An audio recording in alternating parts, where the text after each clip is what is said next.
कि आप जाओ विदेश, और विदेश में जाके एक कृष्ण भक्ति का प्रचार वेस्टर्न लोगों को करो, जो विदेशी जो लोग हैं उन लोगों को करो। और फिर बाद में एक इंस्ट्रक्शन मिला कि आप इन बुक्स को इंग्लिश में ट्रांसलेट करो। तो शिला प्रभुपाद जी ने क्या किया, श्रीमद् भागवतम महापुराण के जो 18,000 श्लोक हैं उनका इंग्लिश में अनुवाद दिया, और उनका जो तात्पर्य है वो जो इंग्लिश में दिया। तो तब उससे पहले तक हमारे पास कौन सी भाषा में उपलब्ध थे? श्री संस्कृत में, और कुछ आचार्यों ने हिंदी में, बंगाली में, लेकिन इंग्लिश में किसी ने ट्रांसलेशन नहीं किया था। और श्रीमद् भागवतम महापुराण जो है ये सबसे इम्पोर्टेंट ग्रंथ है, सबसे ज्यादा इम्पोर्टेंट। क्यों? क्योंकि जैसे वैदिक जो शास्त्र हैं, वैदिक शास्त्र वेदास जो है कितने हैं?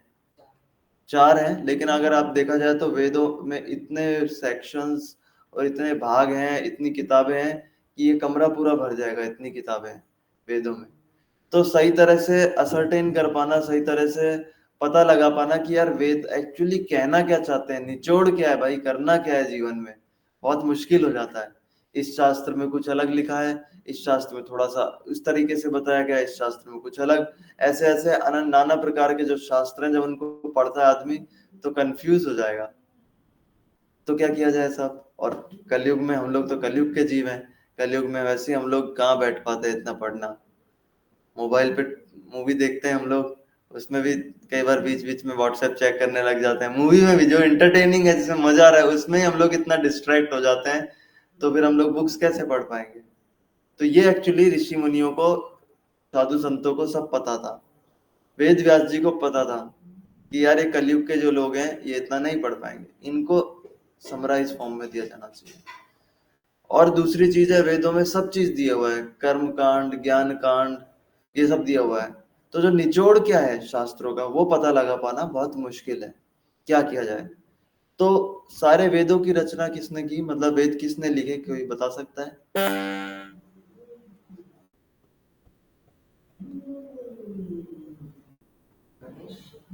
गणेश जी ने तो लिखा था। कौन बोल रहा था? व्यास। यस, वेद व्यास जी ने ये वेदों की, पुराणों की, महाभारत को पंचम वेद बोला जाता है, तो उनकी सब रचना की वेद व्यास जी ने। और उसके बाद में इनकी जब रचना की तो क्योंकि अनसेटिस्फाइड थे वेद व्यास जी कि यार इतना सब लिखा कुछ पता नहीं है, तो नदी के पास बैठे हुए सोच रहे थे, थोड़ा दुखी थे कि अंदर से संतुष्टि नहीं है।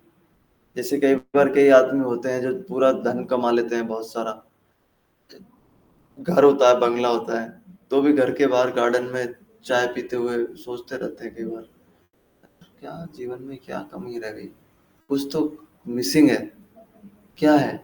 होता है ना, कई बार फिल्मों में दिखाते हैं ऐसा। तो फिर वो सोचते हैं पता नहीं क्या मिसिंग है, पता ही नहीं लग पाता।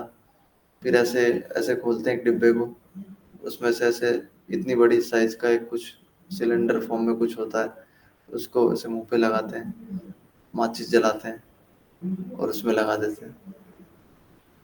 क्यों? क्योंकि पता ही नहीं है। लेकिन वेद व्यास जी जब ऐसे दुखी थे तो उन्होंने ऐसा नहीं किया। उनके गुरु जो है, वेद व्यास जी के गुरु कौन है? नारद जी। नारद जी वहां पे प्रकट हो गए। देखो, गुरु का यही काम रहता है, जब भी शिष्य शंका में हो, डाउट में हो, कुछ समझ नहीं आ पा रहा उसको, क्या होना है, क्या करना है, डिसीजन नहीं ले पा रहा है, तो गुरु का काम है उसको गाइड करना। ऐसा ही हमने देखते हैं भगवत गीता के मैदान पे, जब अर्जुन जब महाभारत के युद्ध में थे, तो इतने सेना को देखे थे अपने सामने ही, अपने भीष्म पितामह जो है, ग्रैंडफादर, ग्रेट ग्रैंडफादर, भाइयों, सगे संबंधियों, रिश्तेदारों को जब सामने देखे थे, तो वो भी पूरा सकपका गए थे, डाउटफुल हो गए थे, कंफ्यूज हो गए थे, करना क्या है लाइफ में। तो उनको फिर किसने ज्ञान दिया? कृष्ण को, अर्जुन को, कृष्ण ने। जब अर्जुन भी ऐसे कंफ्यूज हो गए थे, तो सिमिलरली नाउ वेद व्यास जी जब थोड़ा डिस्ट्रेस अवस्था में थे, तो उनको ज्ञान देने के लिए नारद जी आए, और नारद जी ने ये बोला, भाई देखो तुमने सब कुछ लिख दिया है, मान लिया बात, वेद व्यास वेदों की रचना कर दी, पुराणों की रचना की, लेकिन तुमने इन सब का निचोड़ जो है वो नहीं लिखा। आपने लोगों को ये बता दिया कि देखो हम लोग अच्छा काम कैसे करेंगे तो हमको अच्छा रिजल्ट मिलेगा, कैसे धन ज्यादा मिलेगा, कैसे यज्ञ करेंगे, दान करेंगे तो हमें भौतिक ज्यादा लाभ कैसे होगा। लेकिन लोग ऐसे मूर्ख हैं लोग, और लास्ट में आपने थोड़ा सा भगवान की भक्ति के बारे में बताया, थोड़ा सा वेदों में, और ज्यादा क्या बताया, कैसे हमको भौतिक लाभ होगा, पैसे कैसे कमाए, धन कैसे कमाए। तो लोग क्या होगा, लोग कई बार क्या होता है कि हलवा जो होता है, हलवा, हलवे के ऊपर थोड़ा ड्राई फ्रूट होता है ना। कई लोग ड्राई फ्रूट खा लेंगे, ड्राई फ्रूट नहीं छोड़ देंगे और हलवा खा लेंगे। ऐसा भी कई बार कई लोग करते हैं, सेलेक्ट कर लेते हैं। जैसे बच्चे को क्या होता है, कई बार बच्चे को ना उसमें मिठाई के अंदर दवाई मिला के देते हैं, तो बच्चा क्या है, चालाक बच्चा होगा ना, वो मिठाई मिठाई खा लेगा, दवाई छोड़ देगा। ऐसा भी कर कई बार शैतान बच्चे से होते हैं। तो नारद जी बोले तुमने वेदों के अंदर सारा बताया है भौतिक लाभ कैसे कमाया जाए, और छोटा सा भक्ति का अंश डाला है। लोग क्या करेंगे, लोग भौतिक लाभ वाले पार्ट को तो एक्सेप्ट कर लेंगे और भक्ति वाला जो पार्ट है उसको छोड़ देंगे। समझ रहे हो ना लोगों का कैसा मेंटेलिटी है। तो एक ऐसा शास्त्र की रचना करो जिसके अंदर सारा जो शास्त्रों का निचोड़ जो है, भक्ति के बारे में जो दिया हुआ हो, भगवान के बारे में दिया हुआ हो, बस ऐसा एक शास्त्र का तुम रचना करो, तब जाके तुम संतुष्ट होगे मेरे दोस्त। वेदव्यास जी ने फिर ऐसा किया, और फिर फाइनली श्रीमद् भागवतम महापुराण की रचना की। ये भागवतम महापुराण क्या है, ये भागवतम महापुराण जो है एक सूर्य की तरह है। कलयुग में भगवान श्री कृष्ण जी द्वापर युग छोड़ के जब द्वापर युग के अंत में अपने धाम चले गए, तो धाम जब अपने धाम चले गए भगवान श्री कृष्ण, तो उनके पीछे पीछे धर्म और ज्ञान भी चले गए। कृष्ण स्वधाम उपगते धर्म ज्ञान आदि भी सहा, धर्म और ज्ञान भी उनके पीछे पीछे चले गए। अब जब धर्म भी नहीं रहेगा सृष्टि के अंदर पृथ्वी पे, और ज्ञान भी नहीं रहेगा, तो हम जैसे लोगों को क्या रहेगा होगा, अधर्म ही अधर्म, अज्ञान ही अज्ञान रहेगा हर जगह। तो फिर हम जैसे लोगों का क्या होगा। आपको पता है हम जितने भी दुख पाते हैं, जितने भी दुख पा रहे हैं हम लोग नहीं, मतलब सब लोग जो इस सृष्टि में, इस संसार में जो लोग दुख पा रहे हैं, वो किस वजह से पाते हैं, कोई बता सकता है। अपने कर्म की वजह से। कर्म की वजह से, ठीक है, और एक्सपेक्टेशंस। और ये एक्सपेक्टेशन क्यों अराइज हो रहे हैं, गलत कर्म हम क्यों कर रहे हैं। लस्ट ग्रीड, ये लस्ट और ग्रीड का बेसिक सीड क्या है। ऑनलाइन वाले भी पार्टिसिपेट कर सकते हैं क्विज के अंदर। ईर्ष्या, इच्छा, डिजायर, और हम तह पे जाएंगे, और मानव शरीर,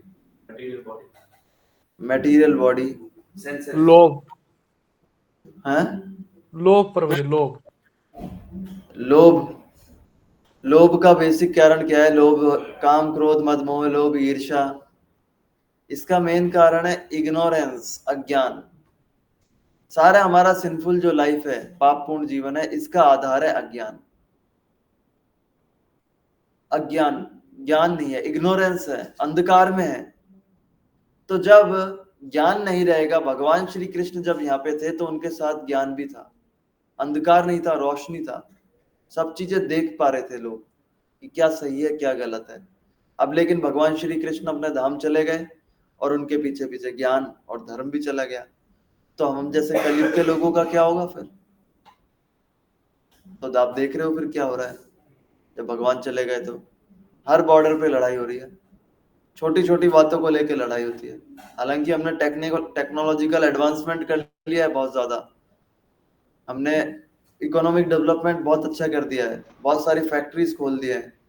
जाओ आप बेंगलोर, हैदराबाद, मुंबई, दिल्ली, बड़े बड़े फैक्ट्रीज, कांच के बिल्डिंग्स, सब इतना अच्छा अच्छा चकाचक, अंदर एसी भी लगा हुआ है, सब बढ़िया है फैसिलिटीज। लेकिन तो भी आदमी खुश नहीं है। पिन प्रिक है कहीं पे तो एक छोटा सा कांटा है जो चुभा हुआ है। हालांकि इतना टेक्नोलॉजिकल एडवांसमेंट कर लिया हमने कि हम ऑनलाइन आज इतने दूर बैठे हुए लोगों से बात कर पा रहे हैं। तो वो है कि भगवान के पीछे पीछे ज्ञान भी चले गया, धर्म और ज्ञान आदि भी से। तो फिर क्या होगा कलयुग में, हम जैसे लोगों का क्या होगा? तो भागवतम में ही इस श्लोक का इसका निवारण भी दिया हुआ है। कलौ नष्ट दृशमेशा पुराणार्को उदुनोदित। कलयुग में जो हम लोग अंधकार में हम सही चीजों को राइट पर्सपेक्टिव में नहीं देख पा रहे हैं, सही पर्सपेक्टिव में समझ नहीं पा रहे हैं चीजों को, तो उनको समझाने के लिए ये कलयुग, ये पुराण जो है, कौन सा पुराण? श्रीमद् भागवत महापुराण, इसका उदय हुआ किसकी तरह? सूर्य की तरह, सूर्य की तरह उदय हुआ श्रीमद् भागवत महापुराण में। और जब सूर्य जब आता है सुबह सुबह, तो रात का जो अंधकार है वो चला जाता है। वो वाली स्थिति होती है। रात में क्या होता है, थोड़ा डर लगता है ना। एक कुछ दिनों पहले एक वो मिले थे मेरे को, एक 16 ईयर ओल्ड थे, तो कहीं पे रुके हुए थे हम लोग, तो बोले प्रभु जी मेरे को टॉयलेट जाना है, साथ में कोई चलेगा क्या? क्यों? क्योंकि रात में डर लगता है हर किसी को, और दिन में आराम से आदमी घूम सकता है। दिन में आदमी जंगल में भी चला जाता है, वही जंगल रात में अंधेरा में खतरनाक लगता है। तो कलयुग में इस पुराण का उदय हुआ, श्रीमद् भागवत महापुराण का। ये पुराण जो है कलयुग में यही हमारा सहारा है। अब ये भागवत महापुराण है, इसको इनकारनेशन भी कहा जाता है। किसका? भगवान का अवतार, वांग्मय अवतार। भगवान के अलग अलग रूप के अवतार होते हैं, अलग अलग फॉर्म में अवतार लेते हैं। अभी कश्यप जी, आपका अगर डाउट अर्जेंट नहीं है तो क्या इसको हम लास्ट में ले सकते हैं?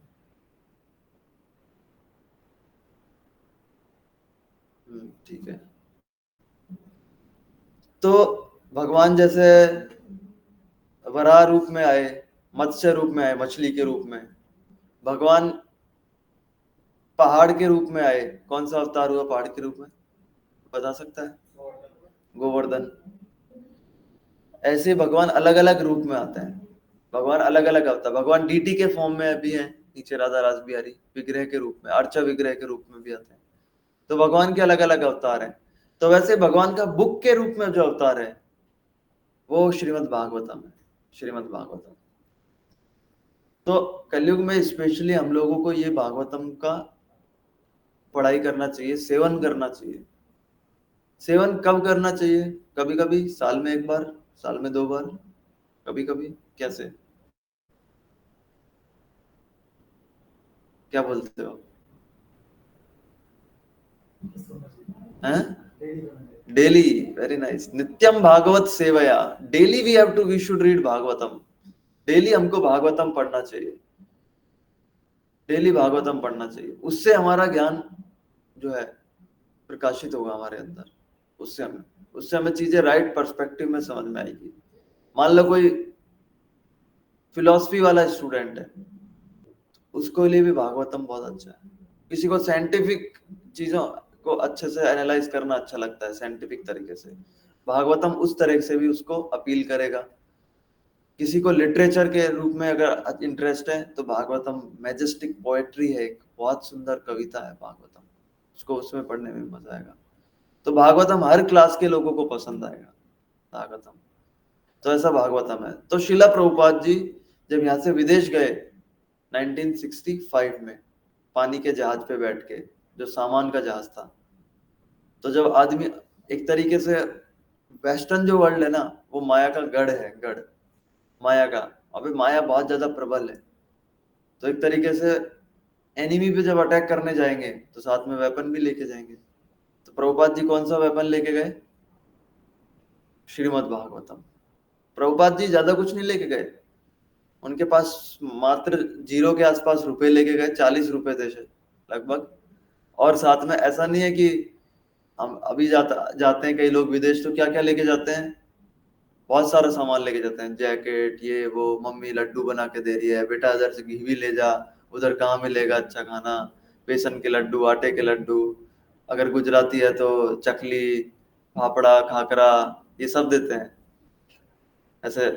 लेकिन शिला प्रभुपाद जी क्या लेके गए? श्रीमद् भागवतम महापुराण, वेपन, वही अटैक करने के लिए। और जब उन्होंने भागवतम महापुराण पे वहां पे डिस्कशन करना चालू किया, तो ऐसे हिप्पीज जो दारू पीते थे, सिगरेट पीते थे, ऐसे ऐसे नशे करते थे, शायद हमारे इंडियन लोगों को तो पता भी नहीं होगा ऐसे भी नशे होते हैं क्या। वो ऐसा ऐसा नशा करते थे। जब उन्होंने भागवत सुना, जब उनके कान से उनके हृदय में प्रवेश किया, तो नष्ट प्रायेषु अभद्रेषु, जितना भी अभद्र था हृदय में, सब क्लीन हो गया। और वो जो हिप्पीज बोलते थे उन लोगों को, जो लोग हिप्पी कल्चर फॉलो करते थे, कहीं पे भी खाना, कहीं पे भी सोना, किसी के साथ भी घूमना, कोई शादी वादी कुछ नहीं, आज उसके साथ कल उसके साथ, खाओ पियो, जो भी खाना है पियो, दारू पियो, सब करो, ऐसे लोग थे। बाद में वो जाके हिप्पीज जो थे वो क्या बन गए, भागवत सुनने के बाद में हैप्पीज, हैप्पी हो गए, वो हिप्पी से हैप्पी हो गए। ऐसा भागवत महापुराण है। अब शिला प्रभुपाद जी देखो, एक तो होता है ग्रंथ भागवत, ग्रंथ भागवत, एक होता है भक्त भागवत। तो भक्त भागवत वो क्या होता है, वो उन टीचिंग्स का एक चलता फिरता मॉडल होता है, चलता फिरता एक एग्जेम्पलीफाइड फॉर्म होता है उसका, कि आप ग्रंथ में भी पढ़ सकते हो, और अगर कोई पर्सन वो भागवत आ रहा है तो वो भी उससे भी वो भी भागवत के समान है, दोनों सेम है, ग्रंथ भागवत, भक्त भागवत। इसका उदाहरण जो है ग्रंथ भागवत की शिक्षाओं का, वो कौन है, भक्त भागवत। तो शिला प्रभुपाद जी भक्त भागवत थे। एक बार उनसे किसी ने पूछा, उनके किसी पहले प्रभुपाद जी का ना दवाइयों का दुकान था, तो दवाइयों का दुकान था, तो उनके पास एक उनके मित्र आए, उनके जो मित्र भी थे, उनके गुरु भाई भी थे, वो आए और उनसे पूछते हैं, उनका नाम पहले अभय बाबू बोलते थे उनको, अभय बाबू, अभय बाबू मेरे को तुम टॉनिक दो अच्छा वाला। तो बोले कौन सा वाला, कैसा टॉनिक, किस चीज के लिए, मेरे को वो टॉनिक चाहिए जो आप लेते हो, वो ऐसा बोले। प्रभुपाद जी बोले मैं कौन सा टॉनिक लेता हूँ यार, मैं तो नहीं नहीं नहीं नहीं, आप जो टॉनिक लेते हो ना, मेरे को वो चाहिए। वो बोला मैं को किस चीज के लिए, ऐसा टॉनिक जिसमें कृष्ण भक्ति, कृष्ण प्रेम मिल जाए, ऐसा वो बोले, वो मेरे को टॉनिक दो, कृष्ण प्रेम मिल जाए। फिर प्रभुपाद जी हंसने लग गए, यार ऐसा कौन सा टॉनिक है। फिर प्रभुपाद जी हंसने के बाद में थोड़ा शांत हुए, गंभीर हुए। फिर प्रभुपाद जी बोले, तृणादपि शुनीचेना तरोरपि सहिष्णुना अमानीना मान देना कीर्तनिया सदा हरि। ये मेरा टॉनिक है, प्रभुपाद जी बोले, कृष्ण प्रेम प्राप्त करने का। क्या मतलब है इसका, इसका मतलब है कि हमको घास से भी ज्यादा हम्बल होना है, विनम्र होना है, घास के तिनके से भी ज्यादा, घास के तिनके से भी ज्यादा, क्या बात कर रहे हो, इतना विनम्र, मतलब घास का तिनका तो कोई भी चल जाता है उसके ऊपर। प्रभुपाद जी कह रहे हैं कि उससे भी ज्यादा विनम्र होना चाहिए व्यक्ति को।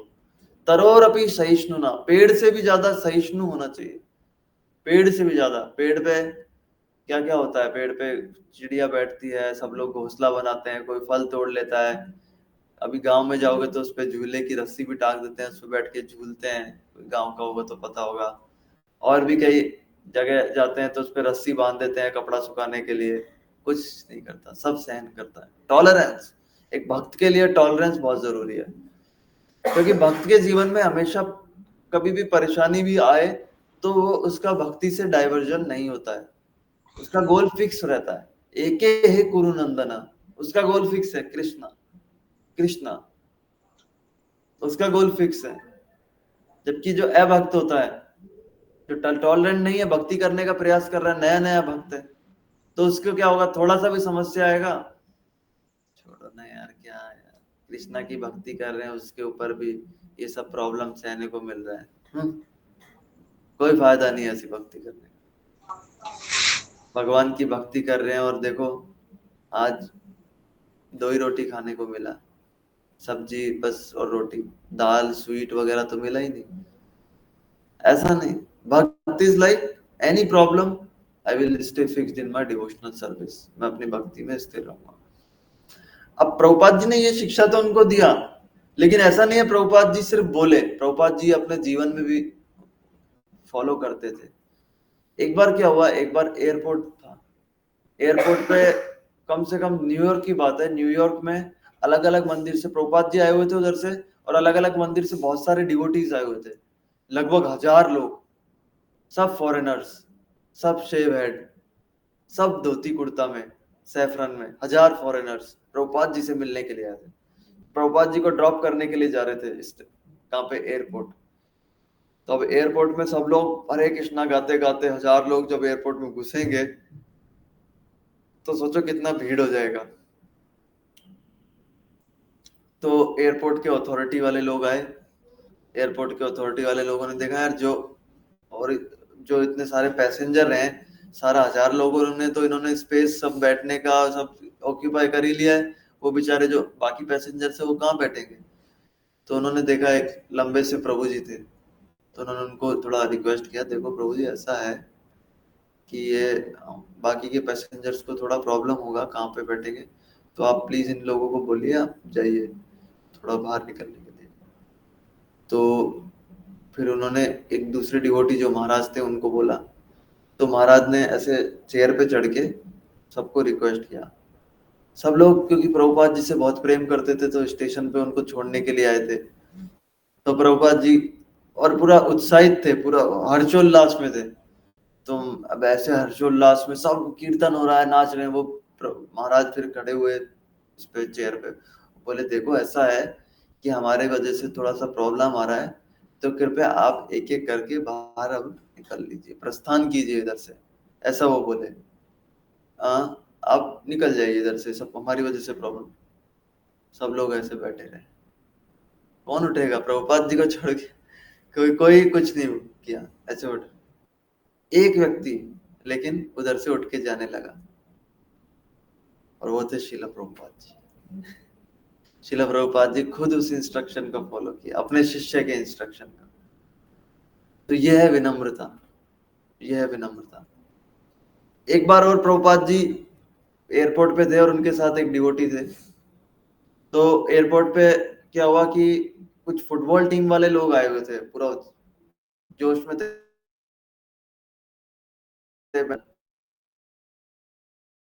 थोड़ा रिलैक्स करने का टाइम है।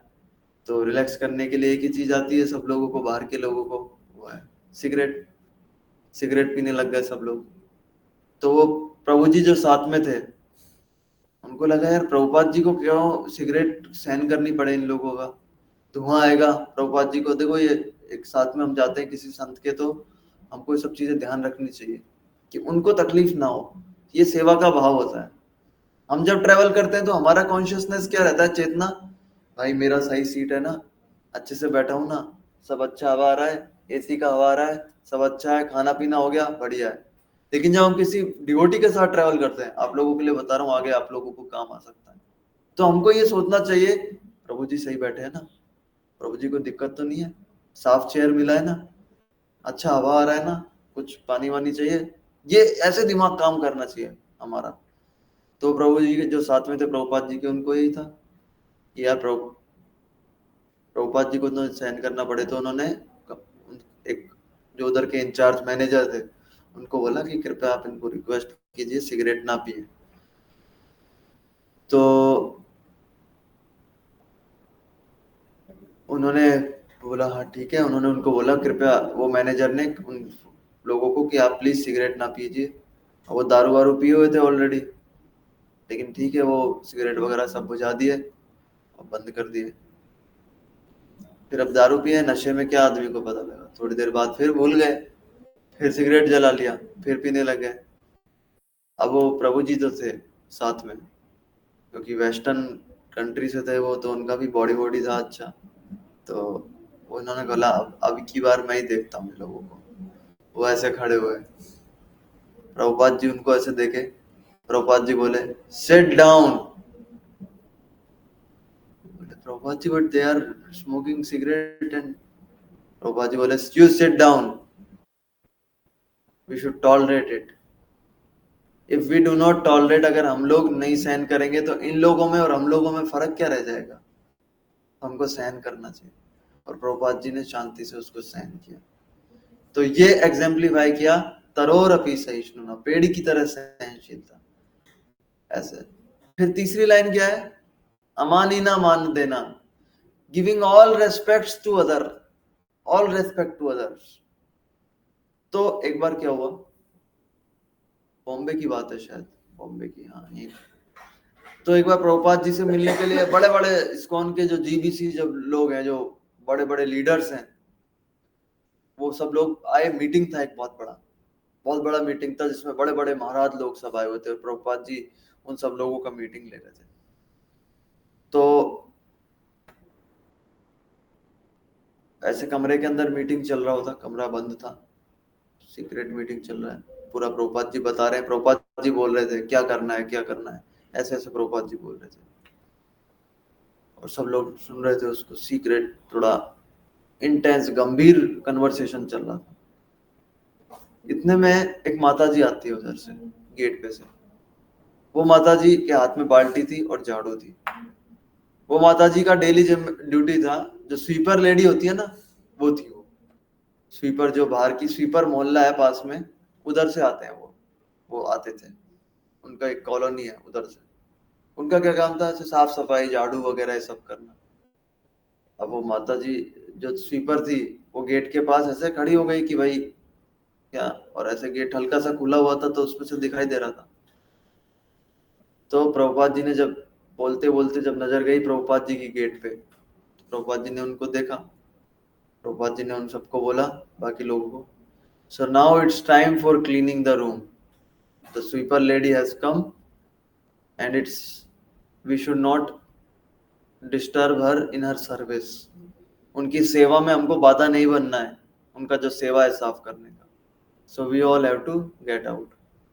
तो सब लोग बाहर निकले, प्रभुपाद जी भी बाहर निकले और माता जी ने वो क्लीन कर। रेस्पेक्ट, ऑल रेस्पेक्ट, सबको रेस्पेक्ट देना, चींटी तक को भी रेस्पेक्ट देना। हम देखते हैं कि मृगारी वाला जो स्टोरी है, किस किस को आता है मृगारी वाला स्टोरी?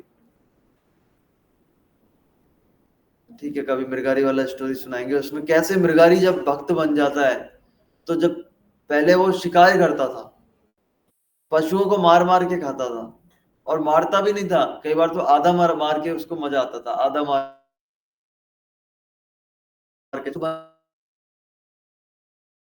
चलता ना तो भी नीचे देख के चलता था चींटियों को, कि चींटी ना मर जाए।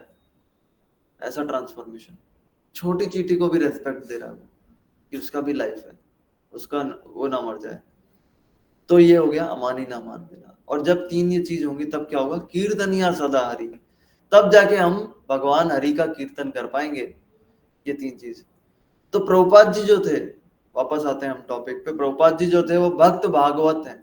प्रभुपाद जी जो है भक्त भागवत, और ये जो ग्रंथ भागवत है इसकी सारी शिक्षाओं का चलता फिरता उदाहरण है शिला प्रभुपाद।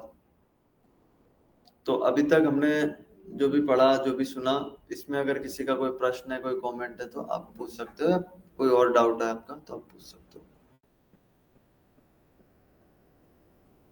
ऑनलाइन भी जिसका कोई प्रश्न है तो आप पूछ सकते हैं।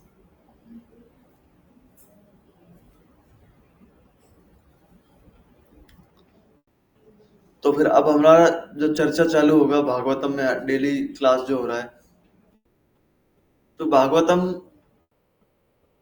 में 10 टॉपिक्स कवर किए गए हैं। क्रिएशन, कैसे रचना हुई, primary creation, secondary creation, planetary systems, अलग अलग प्लैनेट्स का क्या कैसा है, प्रोटेक्शन भगवान के द्वारा।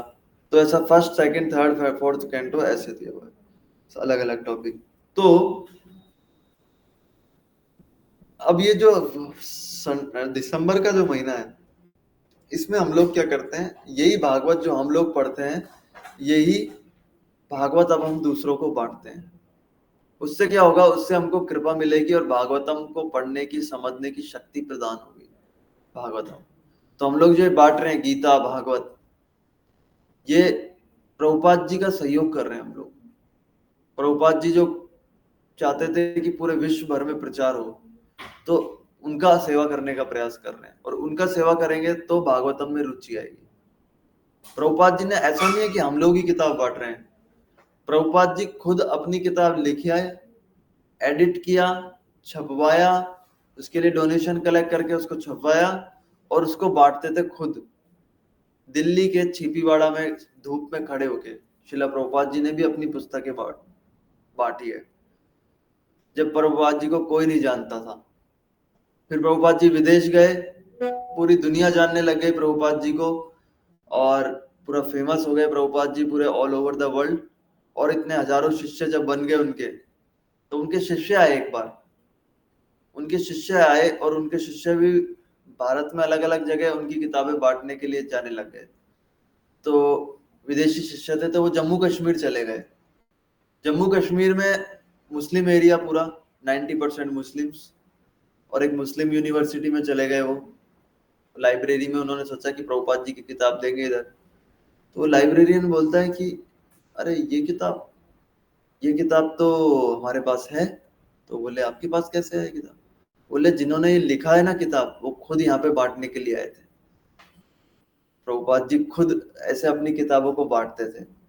सिर्फ ऐसे नहीं, हम लोग कितना दूर जाते हैं, अंधेरी स्टेशन पे बांटने के लिए जाते हैं। प्रभुपाद जी जम्मू कश्मीर अपनी किताब मुस्लिम एरिया में बांटने के लिए गए थे, वो भी कौन सी एज में? हमारा क्या एज है? कम, आपका 17 है। चलो सब लोग, हम लोग 30 के आसपास, 40 के आसपास है।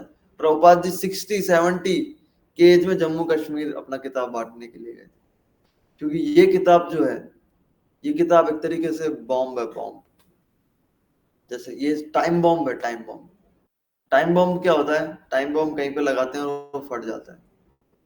जैसे मेरे पिताजी थे, मेरे पिताजी जब मैं 6 क्लास में था तो भगवत गीता लेके आए थे। आपके जैसे भक्तों ने उनको किताब दिया होगा और मैंने पढ़ा हो, और मैंने पढ़ा तो फिर बाद में जाके देखिए मैं इस्कॉन में आ गया। ऐसे जितने भी डिवोटीज हैं इस्कॉन में, ज्यादातर सब प्रभुपाद जी की किताब पढ़ के आए। ऐसे हम किसी को दे देते हैं स्टेशन पे किताब, स्टेशन पे दे देते हैं बुक, तो वो घर लेके जाएगा, उनके बच्चे पढ़ेंगे और रिश्तेदार पढ़ेंगे, और जब ये टाइम बॉम्ब फूटेगा तो उससे क्या निकलेगा? एक डिवोटी बाहर निकलेगा, उससे डिवोटी निकलेगा। एक बार क्या हुआ कि अमेरिका में किसी ने किसी को किताब दिया, उन्होंने बुद्धिस्ट को किसी को किताब दिया था, बुद्धिस्ट मॉन्क। वो बुद्धिस्ट मॉन्क एक्चुअली म्यांमार के थे। म्यांमार बहुत खतरनाक डेंजरस इलाका है, अभी उधर लड़ाई हो रहा था। तो वो बुद्धिस्ट मॉन्क देखा यार क्या है ये किताब है, फिर भी उन्होंने बैग में रख लिया। वो आ गए म्यांमार, म्यांमार में उन्होंने किसी को दे दिया, उन्होंने अपने घर पे रख दिया, उनके बच्चे ने पढ़ लिया, उस किताब को पढ़ा। वो बच्चे ने फिर एक लेटर लिखा कि ये किताब के बारे में मेरे को और जानना है। फिर एक प्रभुपाद जी के इंग्लैंड के एक शिष्य हैं, परम पूज्य भक्ति विकास स्वामी महाराज। भक्ति विकास महाराज पूरा बॉक्स भर की किताब लेके म्यांमार पहुंच गए उसके पास, वहां पे उसको सारा बॉक्स दिया। फिर बाद में जाके वो डिवोटी थाईलैंड या इंडोनेशिया गए, वहां पे उनको कोई और डिवोटी मिले और वो वहां पे डिवोटी बन गए। अभी म्यांमार में से कम 20 डिवोटीज आए थे कुछ दिनों पहले। मैंने उनसे पूछा आपको किसने प्रचार किया, कैसे हुआ? तो उन्होंने बोला हमको उन्होंने प्रचार किया। कैसे बुक कहाँ से ट्रेवल करता हुआ अमेरिका में बटाता, वो पहुंच गया कहाँ पे? म्यांमार। और वहां से 20 डिवोटी अभी कुछ दिनों पहले हमारे जुहू टेम्पल में रुके हुए थे, उन्होंने बताया ऐसे हुआ। तो बुक्स जो है प्रभुपाद जी के बहुत पावरफुल है। प्रभुपाद जी बोलते हैं कि ये कृष्णा बुक के बारे में तो ऐसा बोलते हैं कि ये बुक किसी ने पढ़ लिया उसका लाइफ सक्सेसफुल। फिर प्रभुपाद जी बोलते हैं ये पूरा बुक छोड़ो, इस बुक का एक चैप्टर भी किसी ने पढ़ लिया, उसका कृष्णा कॉन्शियस लाइफ स्टार्ट है, उसका लाइफ सक्सेसफुल है। फिर बोलते हैं एक चैप्टर नहीं, एक पेज अगर पढ़ लिया तो उसका लाइफ सक्सेसफुल है। फिर बोलते हैं नहीं नहीं, एक पेज भी नहीं, एक लाइन अगर किसी ने प्रभुपाद जी की किताबों का पढ़ लिया। फिर करेक्ट करते हैं, एक लाइन नहीं, अगर एक वर्ड भी अगर इस किताब का पढ़ लिया तो उसका लाइफ सक्सेसफुल है। ये बुक्स इतने पावरफुल है श्रील प्रभुपाद जी के। एक एक फुट नामानी यशो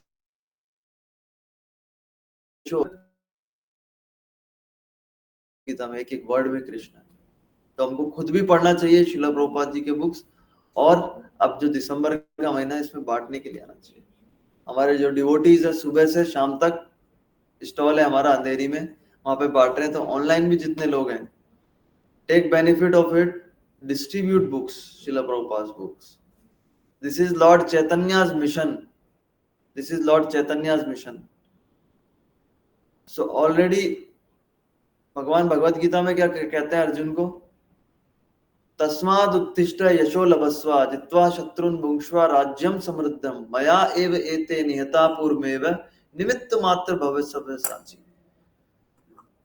कि अर्जुन, ये जो सारे योद्धा जो तुम देख रहे हो ना बाहर सामने बैटलफील्ड में, ये सब लोग मरे जाएंगे, ऑलरेडी फिक्स्ड है इनका मरना। ये बैटल ये लोग अब यहां से जाएंगे नहीं वापस।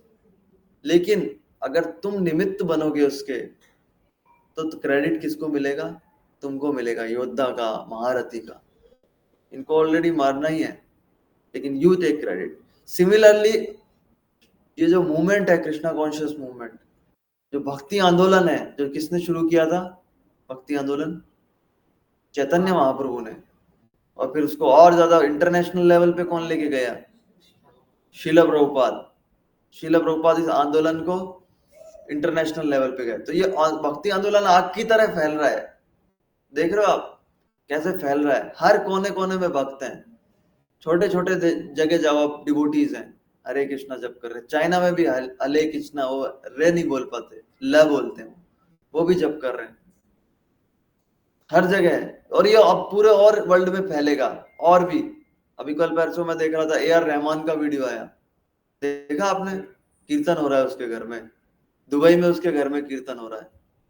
सब जगह फैलेगा। पाकिस्तान में मंदिर बन रहे हैं। तो ये और ज्यादा फैलने वाला है। तो जब फैलने ही वाला है, तो हमको क्या करना है फिर? हमको उसका क्रेडिट लेना है। क्या क्रेडिट उसमें कंट्रीब्यूट करके। तो क्रेडिट किसको मिल जाएगा?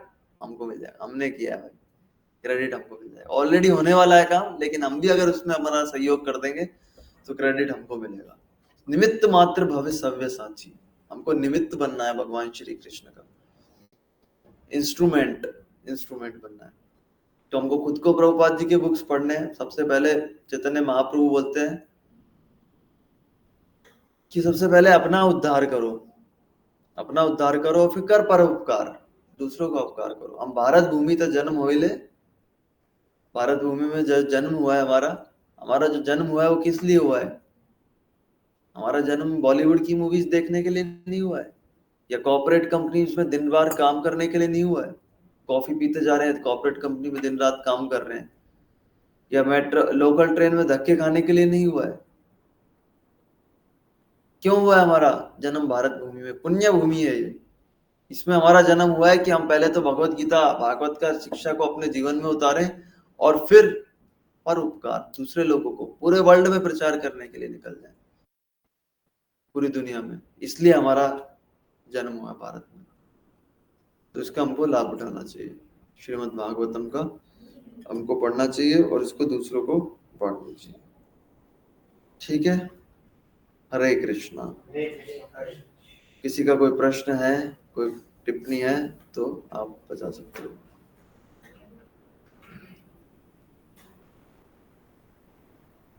ग्रंथराज श्रीमद् भागवतम की जय। शील प्रभुपाद की जय। हरे कृष्णा कृष्णा कृष्णा हरे हरे, हरे राम राम राम हरे हरे।